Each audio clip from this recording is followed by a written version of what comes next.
Good afternoon, students, staff, parents, and members of the P&F committee. I'd like to thank you all for coming out for this meeting this afternoon. My name is Brendan Ward, and I'm here today to discuss my curriculum innovation proposal that will be focusing on making physical activity compulsory for students at our school. As you may have noticed, I'm a third-year teacher here, and as a sports enthusiast, as well as a member of the HBE department. I have a strong belief in many benefits that come with participating in regular physical activity. As such, this curriculum innovation is designed to engage our entire student body as a proponent to help students develop a greater understanding of these benefits and develop behaviours that they can practice and maintain in their everyday life. The main instigation for this innovation revolves around the growing health concerns that face children and adolescents who fail to participate in a sufficient amount of physical activity on a daily basis. The guidelines of the World Health Organization recommend children aged 5 to 17 years to take part in at least 60 minutes of moderate to vigorous physical activity per day. Despite the many benefits that arise from being physically active on a regular basis, a majority of children and adolescents globally fail to meet the recommended amount of physical activity. A recent study found that children aged between 6 and 15 years old spend most of their waking hours at school, which allows the school environment to have a significant influence on educating and maintaining a child's attitude towards a healthy lifestyle. It is important that we as teachers utilise this platform to help develop and reinforce behaviours and practices that reflect this. This underlines why schools are an ideal place to promote physical activity, as it provides extensive access to certain sporting and recreational activities for the students. An important aspect to note is that for certain students, this is the only opportunity they have to experience these activities. When outside of school, these students can be prevented from participating due to a wide range of factors, such as religious beliefs, cultural beliefs, and socioeconomic standing. A controlled study found that daily physical education carried out in a compulsory manner encourages students to live a physically active lifestyle in adolescence and young adulthood. A crucial notion that this innovation promotes is the significance of being able to maintain healthy behaviours as a long-term practice, rather than something that is done just because students are forced to. This is a key point that was addressed in an interview with an expert from the Queensland University of Technology. This expert highlighted that a student gaining enjoyment from a physical activity that they participate in is more likely to continue practicing in certain physical activities, which is a desired outcome of this innovation. The expert also went on to say how it is vital to turn certain perceptual barriers about physical activity into enabling factors that encourage students to participate. By making these accommodations, a student is more likely to buy into this innovation and develop a better sense of self-confidence and relatedness to their peers that they might not have possessed previously. This tied into another key point made by the expert, who stated, "This perception of safety within the environment allows students the opportunity to develop a sense of belonging and increase levels of relatedness to their peers." This ties into yet another key aspect of this innovation, which helps students develop interpersonal skills through interaction in both sporting and recreational activities. The main benefit this innovation aims to achieve is to promote the importance of regular physical activity in maintaining a healthy lifestyle. This concept aligns with a key idea listed by ACARA, which aims at getting students to make decisions about their health, well-being, safety, and physical activity participation. This information is reinforced by a study that found that physical activity in childhood has been found to provide numerous health benefits, such as improved cardiovascular health, increased bone mass, improved mental health, and a reduced risk of obesity. These benefits help lay the foundation for our students to further develop their healthy lifestyle as they progressively age in adolescence and young adulthood. This is a vital component, as a research study found that physical activity levels decline, particularly around adolescence. This reinforces the importance of not only having students engaged in physical activity, but ensuring that it's enjoyable for a variety of reasons. If this happens, individuals are further motivated to keep participating in physical activity, despite the lingering issues of academic, social, and personal commitments. As this is a school-wide approach, this innovation will be reliant on developing and fostering already strong staff and student relationships, as well as reaching out to certain local sporting organisations to help provide a platform that offers a wide variety of activities for students to enjoy. This This aspect will require some feedback from students and parents on how it can be better modified to ensure we achieve maximum levels of engagement and enjoyment for all the students. A major focus of this innovation is aimed at engaging students in physical activity during school hours. This can also be extended to offering the opportunities for co-curricular activities after school with intramural activities and competitions that can also occur during lunch hour breaks. This is supported by a report that declares that intramural sports have been found to help students achieve the desired level of physical activity on a daily basis. This can further extend to interplay with sporting competitions against opposing schools.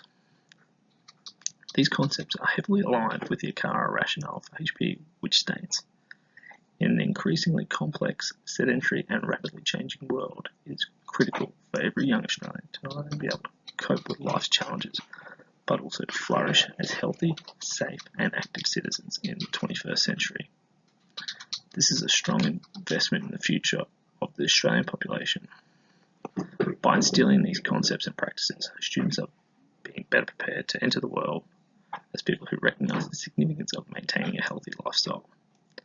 These aspects highlight that despite the challenges that students will face in the future, they can overcome these barriers by having the knowledge and understanding of these healthy lifestyle practices. This also draws upon key notions that are promoted in the following ACARA content descriptors for HPE. Although these are considered HPE-oriented skills, the relevant descriptors highlight the needs for students to be able to develop interpersonal skills as a means to develop healthy relationships. These descriptors also promote the need to practice behaviours that are essential for students to maintain an active and healthy lifestyle in order for them to benefit as individuals. This can extend even further as they can be positioned to help endorse these behaviours amongst their peers, families and local communities, which leads to a greater sense of awareness and understanding of the importance of physical activity. There are several outcomes that this innovation is aiming to achieve for a variety of stakeholders. It is vital that all parties are benefited in one form or another to ensure the success and longevity of any such initiatives in the future. Having already discussed the benefits from a physiological standpoint, it is also important to note the benefits that students experience from social and mental standpoints. By participating in activities that are team-oriented rather than individually based, it requires students to often work together in order to achieve a shared goal. This requires them to develop interpersonal, problem-solving and communicative skills that are applicable to real-world situations. This can help turn certain perceptual barriers into enabling factors by getting students to understand there is more aspects to physical activity than running, jumping or hitting. Components such as enjoyment from social interaction with friends and a growing sense of self-confidence established through further developing a particular movement pattern or a complex skill. These can be the very same factors that once prevented them from participating and now become the main reason that some students partake in physical activity. Another anticipated outcome is to further develop the intercommunal relationships that exist between staff, students, parents, and affiliated organisations that are involved. By allowing for a wide variety of sports, certain staff members can draw on any relevant personal or professional development within a given sport. This allows for students and staff to interact in an environment that is different to the classroom and therefore expand the scope for positive interactions between staff and students. Consequently, this will prove beneficial for relationships that exist between the staff and student bodies. Where there is a lack of sporting knowledge on the staff, schools may be required to bring in representatives of local sporting organisations. This also helps advance community relationships where students and schools can develop an association with local sporting teams, such as the Brisbane Heat, the Brisbane Lions and the Queensland Reds. This can also extend to local sporting clubs that can provide access to facilities that certain schools may not have access to, such as extra oval space, tennis courts and swimming pools. The main aspect of this innovation is the accommodation of an allotted time period dedicated to physical activity that can coexist with the academic requirements within a weekly timetable for both students and staff. Depending on the length of a timetable lesson, ideally we would be using a time frame of approximately 60 minutes, which would be suitable with most schooling timetable requirements. This would be most suited to the timetable periods between morning homeroom and roll call and first break. Since this would be a school-wide approach, all relevant facilities would be dedicated to the performance of both sporting and recreational activities. If there is insufficient facilities or the class samples are too big, the year levels can be separated across 2 periods. For example, grades 7, 8 and 9 can be using the facilities during the first period and then switch with grades 10, 11, 12 who can use them during the second period. By establishing a clear time period in which the physical activity is said to occur ensures minimal disruption to the remaining academic commitments for both students and staff. The following aspect of this presentation focuses on the timeframe by which this process occurs from the origin to completion and review. So step 1 revolves around the staff and the stakeholders. We introduce the necessary aspects of this innovation with staff and administrative personnel to best determine the timetabling by which this innovation will run. It is important to determine if this allotted space can occur over 2 school periods due to an excessive amount of students or lack of facilities, as mentioned earlier, or if it can be achieved in a single period. These impacts of the timetabling of other subjects in which students are enrolled. It is also important to discuss any financial restrictions that may be encountered and therefore impact on what activities can be offered to students initially. Step 2 involves the staff, students and stakeholders. It revolves around introducing the program at the beginning of the year, outlining the motivation behind this innovation and highlighting the activities that are offered to the students. Where possible, there will be activities that are conducted or have an affiliation with local sporting team to ensure that there is maximum participation. Students are then required to fill out a form highlighting their top 3 activities that they would like to participate in and have their form submitted to myself or anybody else in the sports department. It is a first in, first served basis. If applicable, highlight the activities where intramural and external competition occurs outside of school hours if students wish to pursue their chosen activity further. Step 3 requires the students and the staff. It is important to ensure that students are enrolled in a chosen activity by the beginning of the second week of the first term, as to ensure that students partake in as much physical activity as possible throughout the term. If this hasn't been done by that time period, they will be randomly allocated to an activity. Step 4 revolves around the staff and the stakeholders.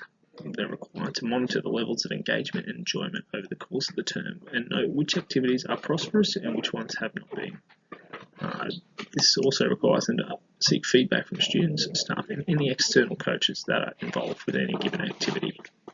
Step 5 requires the staff and the stakeholders to conduct a review at the end of term regarding the activities offered and whether they need to be modified for next term. Some sports tend to be more popular during certain times of the year, such as cricket during summer and rugby and soccer during the winter. There can also be considerations of alternative financial approaches to provide more activities for the school, such as fundraisers and discounted rates from local sporting clubs. Ideally, the school can provide sufficient sporting and recreational equipment as an extension from the activities that we cater to for academic and co-curricular purposes. From this, we are able to establish a baseline for what activities are available to the students to participate in, engage the levels of enjoyment and engagement that the students experience.